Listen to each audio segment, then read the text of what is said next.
In this video, I'm going to be showcasing you how you can make Kerapac the Bound fully AFKable besides a couple clicks in between the kills to grab your loot. So if that's something that's interesting to you, make sure you stay tuned. Let's dive in.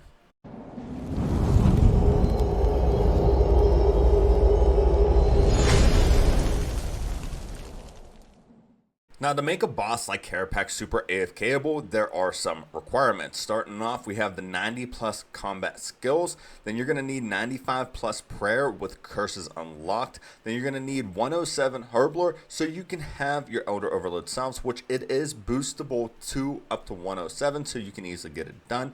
Then you're going to need 118 plus archaeology for your relic powers that we're going to be using for this method, which it is also boostable. It's just a little bit more tricky to try to get that done. After that, you will need your tier 7 necromancy talent tree unlocked so you can have the Reaver bar we are using. You will also need 73 summoning so you can use the Blood Reaver familiar. As for the quests that are required for this method, you will need Tombs of the Warlock completed so you can unlock incantations, since we will be using the darkness incantation for this AFKable method. After that, of course, you will need the Temple at Sintestin so you can have your curses. The only recommendation I do have would be 95 plus invention so you can create potion reservoirs for your Elder Overload salves. That's just one less thing you have to worry about while you're doing this AFKable method. As for the gear I'm going to be showing in this video, I'm going to be running with the tier 90 Death Dealer set along with the Cinderbane gloves for the additional poison damage. We will be running with the Vampirism Aura that goes hand in hand with the Blood Reaver. I will explain that here in a second. For the cape, we will be running with the Zuck cape. It is super mandatory since you want to try to get Death Skulls off as many times in a single fight. For the necklace, we will be running with an EOF, but an Amulet of Souls will do just as good. For our ring, we will be running with the Reaver's Ring. I don't think anything else will work here. Maybe the Occultist Ring, but the Reaver's Ring is definitely the best in slot while doing this AFKable method. In our ammo slot, we will have our Nexus, so it holds all of our Ectoplasm and our Necromancy Ruins. For our weapons, we are using the tier 95 weapons along with the tier 90 Death Dealer set. But if you have the tier 90 weapons and you have the first Necromancer set, that will also work since your Conjures will be out longer, dealing more damage the longer the fight goes on. And finally, in our pocket slot, we will have the Scripture of One Godbook activated since it does do a bunch of additional damage to Kerapac. As for the inventory, we have 2 Elder Overload salves since you want to bring 2 of them with you since you're going to be here for an entire hour. We do have our Weapon Poison plus, Powder of Penance, our Quorum Incense Sticks, just enough so you can overload and extend it to a full hour. Now, we also have some Vuln Bombs, so you chuck one at the beginning of the fight. After that, we do have a Blood Reaver. And in case you didn't know, the Blood Reaver does have a passive effect. For every time you heal, it will do an additional hit splat. So that's more chances for your poison to proc against Kerapac, which is super crucial for this method to deal as much damage as possible. So that is mainly why we will be running with Soul Split in the Vampirism Aura the entire time. Now, back in the inventory, we do have an Ancient Elven Ritual Shard for the additional prayer, just in case something went sideways or maybe you forgot to sprinkle around your Powder of Penance. We also have an Enhanced Excalibur, just in case health does fall a little low and something went unexpected as well. Maybe you got stuck with a slam attack and you're just stunned in the spot, just taking massive melee damage. Now, for the relics I was using during this method, I was using Conservation of Energy, Persistent Rage, and Fury of the Small. These relic powers are a mandatory thing. You cannot swap any one of these whatsoever to make this an AFKable method. Conservation of Energy does help the fact that you can get off 2 Death Skulls in a single fight. Your Persistent Rage helps you gain adrenaline in between the fights, which helps start off every single fight the way you need it to be exactly. Fury of the Small helps you gain adrenaline within the fight so you can get your Finger of Death and your Bloat off as much as possible while your Death Skulls is on cooldown. I would like to put in a quick note that all of my gear and my weapons do not have any perks on them. So this is an AFKable method with having no perks at all and just running with the relic powers that we have. As for the Revolution bar we will be using, first to start off would be Death Skull so we can get it off as many times in a fight as possible. Then we have Conjure Army using all 4 of the new Conjures, especially the new Armored Phantom, so you have all that damage reduction. Then after that we have Command Ghost, Command Skeleton, Touch of Death, Volley of Souls, Soul Sap, Finger of Death, our basic ability, and Bloat. Now everything is self-explanatory all the way up until we hit Finger of Death.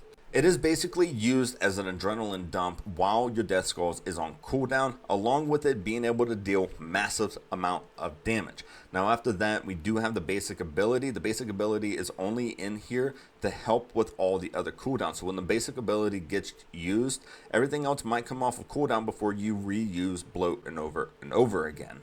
Now, one of the things I like to do when getting into the fight with Kerapac is standing in the middle before he can actually attack you to get everything ready. This is the perfect time to get your Vampirism aura ready, sip on one of your Elder Overload salves, throw down your Powder of Penance, sip on one of your Weapon Poison +++, overload all of your Quorum Incense sticks and extend it to the full hour, summon your Blood Reaver, hit your Darkness incantations and turn on your prayers, and then you're going to run to the other side right in front of the crystal where you see me standing. Now when Kerapac slams down, he will start attacking you. My favorite thing lately with AFK methods is you let them attack you first, so you know that when you are away from the keyboard and they come slamming back down, that you don't have to worry. So you let Kerapac attack you first, that is perfectly fine. Now when he slams down, usually you want to be able to throw a Fallen Bomb out after he starts attacking you, and that's where the full AFK comes in. Now, there is one thing you do have to pay attention is when he does his slam attack. Now, if you don't have his health low enough and he slams down and you don't phase him before he starts doing extra melee damage while he's holding you in place, you might have to scurry out of the way, or you might have to hit your Enhanced Excalibur. But that's usually when you don't throw a Vuln Bomb at the very beginning. Now for Kerapac's slam attack, you can take the initial slam hit that he does hand out, which could be around the 2300 to 4000 hit mark, but during that time, you're usually about to phase him, so you're just gaining more HP during the middle of the phases. Now typically you'd be able to phase Kerapac from 2 and 3 before his slam attack. If you use a Vuln Bomb in the very beginning, sometimes you might get lucky, you might be able to phase him without a Vuln Bomb being used. But if he does do another slam attack, there's nothing to be afraid of. You can tank the Shadow and the Kerapac slam attack and still have plenty of HP left over to be able to use your Soul Split and your Vampirism aura in between the phases to gain back your HP.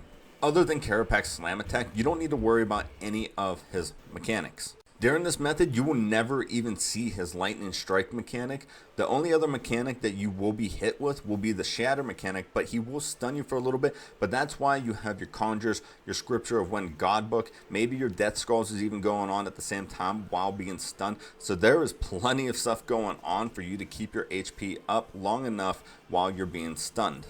Now the only downfall for this method is you will have to surge or dive or just run across the entire map just so you can get your loot and then you come running back. Now this is where I highly recommend getting back as fast as possible so your adrenaline can renew back up to 60%, so your Death Skulls and your Revo bar is set for another kill.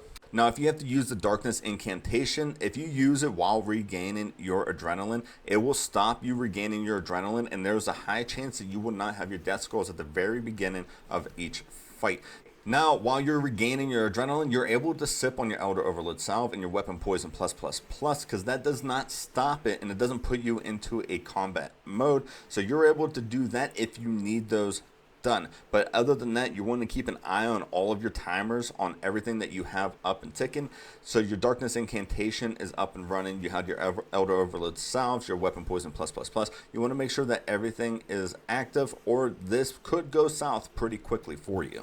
Now, while doing this method on a full AFK-able level, you can expect about 30 kills per hour, around 2-minute kill times per kill.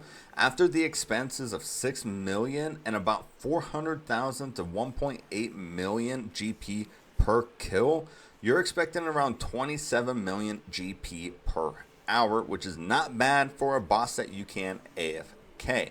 After that, we do have 42,000 XP per hour for your Constitution and 125,000 XP per hour for your Necromancy, which also isn't too bad. But that is coming into this video. If I missed anything within this method, please let me know down in the comments. If you guys are brand new to the channel and you'd like to see more AFK methods like this, or Moneymaker, or even PVM boss in, make sure to hit that sub button, hit the bell icon so you know when I upload next. But until next time, guys, I hope you stay safe. See ya.